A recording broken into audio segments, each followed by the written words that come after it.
And here's Sotos to inbound it. He finds Branham on the right wing. Branham kicks it all the way to Sotos in the corner, who will reset and dribble things up top. He's got Key on the roll. He lobs it up to him. Key takes one dribble and then loses control of the ball once again down low. That's 2 straight possessions. Zed Key's lost it for the Buckeyes.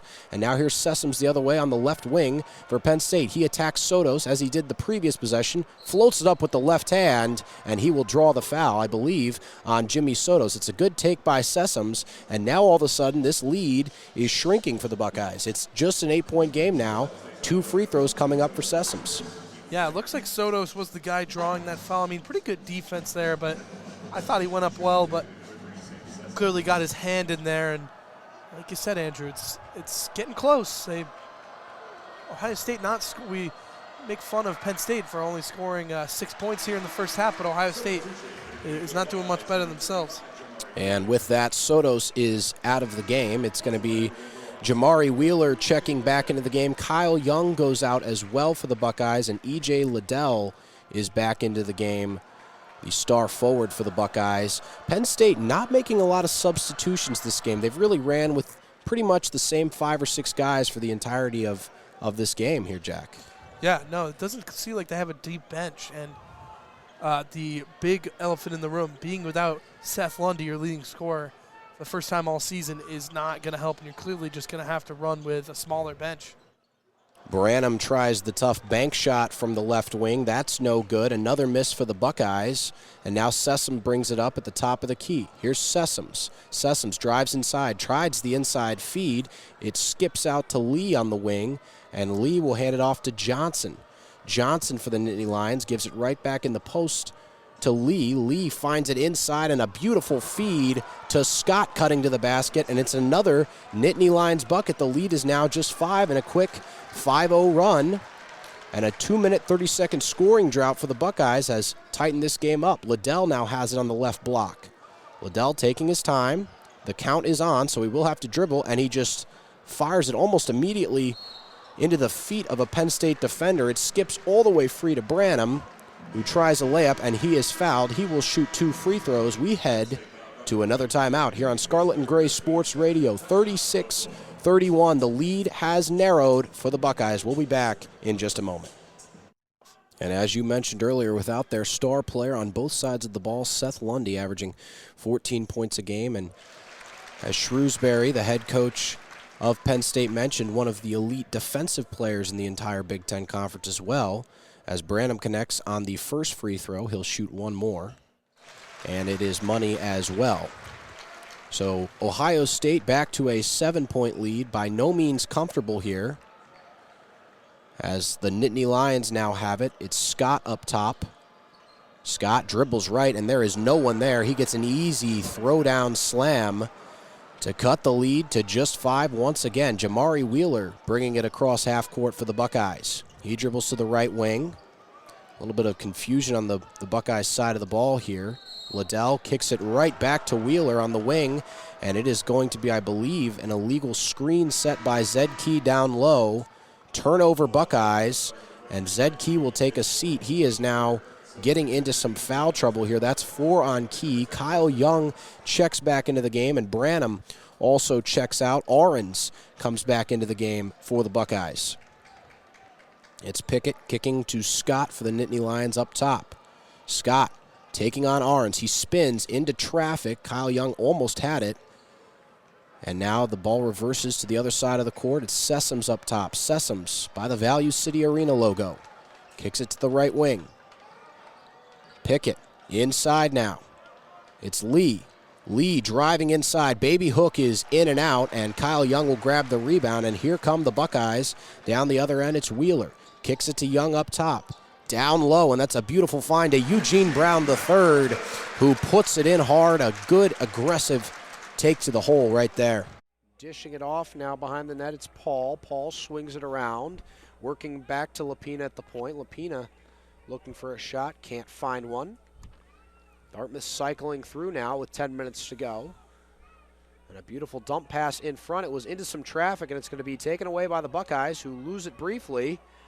It's a battle for it behind Skylar Wayland in net. He was looking like he was about to come out once again momentarily, but now Dartmouth in front. A dump pass. It's a loose ball. And the ball continuing to bounce, and that one is going to be off the post. Rebound is sent wide. Wayland diving all over the place, looking like a hockey goalie, moving from his post to post, but both opportunities not finding the back of the net for Dartmouth. You got to think. You got to start converting on them if you're the Big Green with 9:47 to go. That first shot by McGill was, I don't know how that didn't, it looked like it was in, or it clearly must have hit the crossbar, but I had the binoculars going, I saw that, and it looked like it was in and just came out. A rip shot there. I believe that was Matt Paul taking that. Kind of tough to see with the angle. It goes wide, and now Dartmouth will reset it once again behind the Buckeyes net. Desperately searching for answers on offense. This Buckeyes team, if the game ended like this would definitely be their best defensive showing of the year so far against a very capable Dartmouth team. That's another big thing Myers emphasized. He wants the guys to get a couple games in holding the opponent under 10 goals. Quite a lofty goal in a sport with so many scorers, but it was Prince feeding it in front to a cutting Big Green attacker. Threaded it wide of the net, and now Dartmouth once again bringing the ball back into play here. 8:53 to go in the fourth quarter, 11-6, Ohio State up on Dartmouth, and that is going to be a shot clock violation. Excellent defense. The Buckeyes stood the test of time, that defensive possession, and they get the ball back and are rewarded because of it. It looked like Matt Paul was going to get a good shot off at the last couple seconds there. And now a rip on an open goal as Hinks was out of the Dartmouth net. It's a shot that almost found the back of the netting from midfield there. Good opportunity. It just goes wide, and the Buckeyes will instead take the attack. It's Allen on the near side of the field. Heads-up play there by Myers. They caught in the middle of a monologue, and apparently the goalie just gone.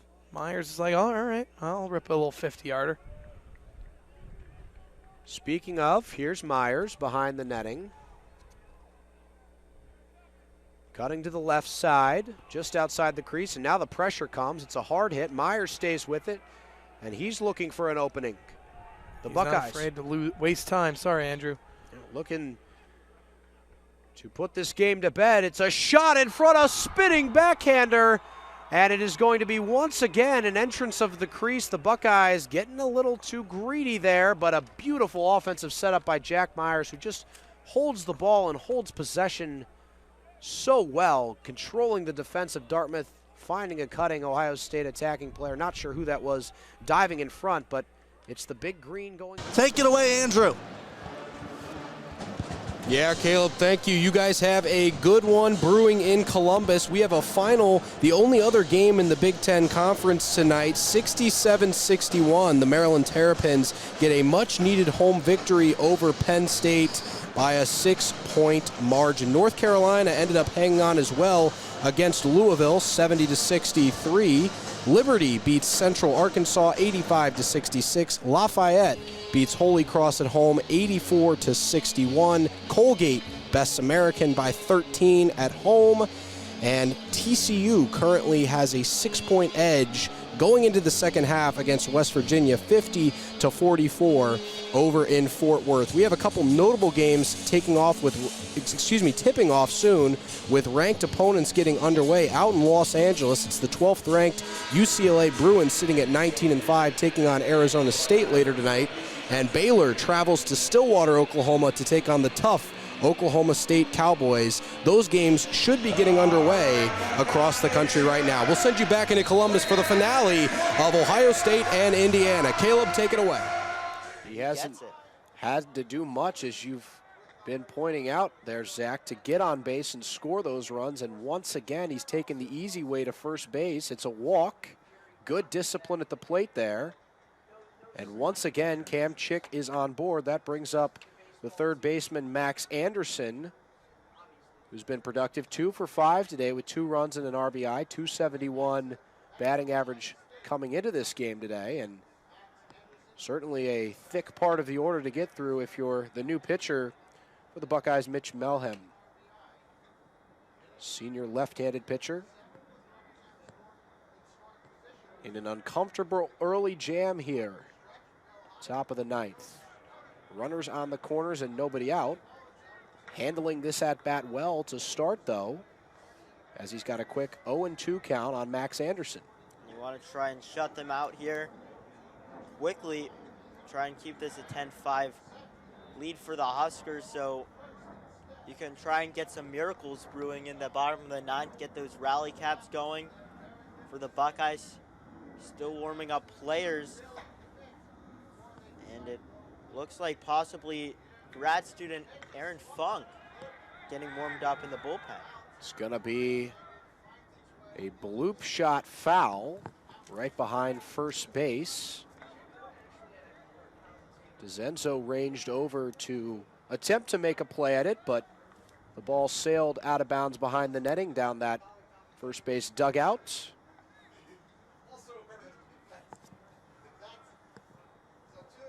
And the count is still 0-2 here as we approach 4 p.m.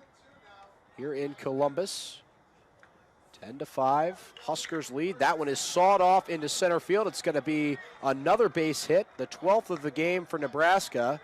Matthews will come in to score easily, and it's an 11-5 game just like that.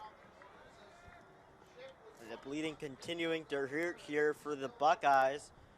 A nice hit there by Anderson.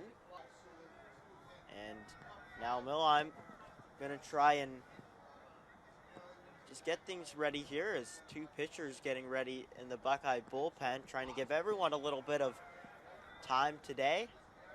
As right now, Everett batting for Nebraska, also going to be his 6th appearance today. No runs, 2 strikeouts, hit by pitch in the first.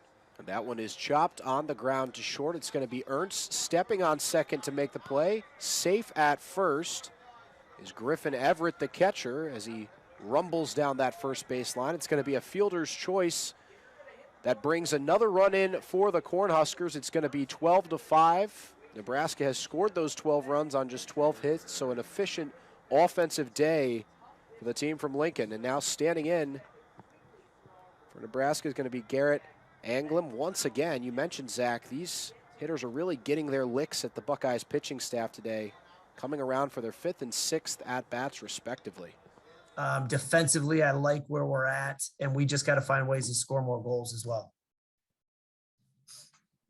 Yeah, and watching, I completely agree with everything you said. I covered a lot of the games last fall, and on that note, kind of, was it weird at any point in the season, did you realize yourself or maybe a member of your coaching staff or a player kind of, taking it all in to be back on the field in front of a full crowd? You had that COVID-impacted 2020 season where everything was pushed to the spring and it was an all-conference slate. Can you kind of touch on what it was just like being back out there with your guys, even though, it was an up-and-down season like we talked about? No, it was fantastic. I mean, it really made you every day, every game, really step back and be like, this was taken away from us, and we didn't know when we would get it back. And so I think the guys really, rallied around that in a certain way, and just that, sometimes you don't appreciate things until they're taken away, and it definitely was taken away. So I think the guys, anytime they stepped on the Jesse in front of a home crowd and just looked up in the stands and see everybody back, it was such a good feeling. 100%. I can't imagine, with everything that was going on at the time, just me as a student, taking it all. And I couldn't imagine leading a team and trying to coordinate all that was going on and recruiting and all of that stuff. So I can't imagine. But on the note of your team, you did from this past fall have 22 all academic Big Ten selections. And I think me personally, a lot of other guys, that I call games with and talk to about men's soccer and NCAA and the Big Ten, we see you guys on the field, scoring goals and stuff like that. But can you touch on, what your team and players on the team are like in the locker room, as students, because they are student athletes, and more importantly, in the greater Columbus community? Yeah, no, we got such a good roster. I say it all the time. We recruit really good soccer players, but even better people. I mean, that goes a long way in the recruiting process for us, just in terms of, yeah, we watch them play. We know tactically and technically and physically where they're at, but we want good guys in the locker room, because at the end of the day, it is about those. Sorry, it is about those relationships that you build. I say it all the time. Life is about relationships, but so are championship cultures, and so are a championship team. So, that's one thing that we put a lot of stock into when we're recruiting student athletes. And we do have a really good group of guys. I mean, what they do on the field, what they do in training every day, but again, they carry it over to the classroom. They carry it over the community. So, I mean, it is a really good group of guys.